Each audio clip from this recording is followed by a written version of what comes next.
There was a man sitting outside, rhythmically clapping his hands with a beat. A curious boy came over and asked, "Why are you clapping like that?" The man replied, "It keeps the tigers away." The boy looked around and smiled. "But there aren't any tigers here." The man winked and said, "See, it works." Over 3 decades ago, British clinical psychologist Salkovskis posed the question, why does the panic patient who believes that she will faint still believe this after approximately 2,000 attacks where fainting did not occur? Why do we persistently hold on to a fear, even when repeated experiences have shown that the feared outcome does not occur? The answer may lie in a set of psychological mechanisms known as safety-seeking behaviours, or in short, safety behaviours.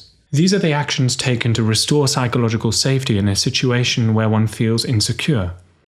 We may take a couple of drinks to calm down before a romantic date, avoid eye contact during conversations to escape attention, stick close to a partner at a party to dodge unfamiliar interactions. We may choose to consistently sit in the back row, refrain from asking questions in a class or a work meeting, and arrive late as a way to avoid engaging in small talk with peers. These behaviours offer brief relief, but inadvertently reinforce our fears by blocking disconfirmation. The realization our fears might be unfounded, just like the man who was clapping to keep the tigers away.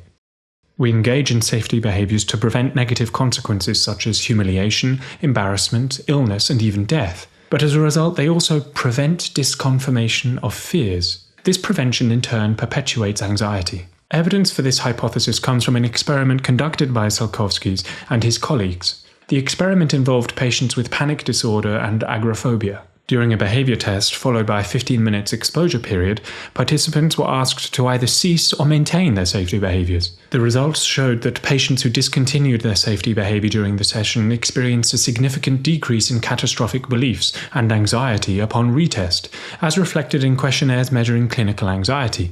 In the case of social anxiety, some scholars have theorized that anxiety and negative beliefs about social situations are partially sustained by safety behaviors. The research supports this claim. It has been shown that people significantly benefit when they receive instructions to drop safety behaviors during the treatment program. While safety behaviors offer temporary relief from anxiety, in the long run they hinder our ability to learn that our fears are often not going to come true, thus perpetuating our fear-based beliefs.